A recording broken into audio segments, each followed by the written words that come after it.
La montagne Sainte-Victoire au Grand Pin de Cézanne, analyse du tableau. À partir de 1885, Cézanne se passionne pour un nouveau motif, la montagne Sainte-Victoire. Se plaçant à divers endroits de la vallée de l'Arc, il exécute une vingtaine de toiles de ce paysage grandiose qu'il a parcouru pendant toute son enfance en compagnie de ses camarades Zola et Baye. La nature est plus en profondeur qu'en surface, disait Cézanne. Plantant son chevalet en hauteur, entre les propriétés de Bellevue et de Montbriand, le peintre appréhende ainsi la totalité du paysage.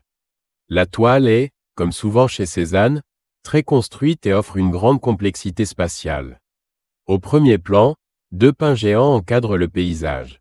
Leur tronc d'un vert sombre ainsi que le rameau horizontal qui court dans la partie supérieure du tableau crée un effet théâtral, le spectateur aperçoit le paysage derrière un rideau de scène.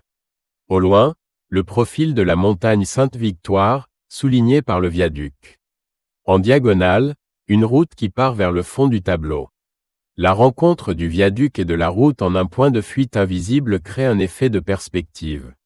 L'harmonie des couleurs et leur lent dégradé renforcent la sensation de profondeur et donne un aspect fondu à la toile, le gris bleuté du ciel se reflète dans la montagne, les verts de la plaine se mélangent à ceux des pins.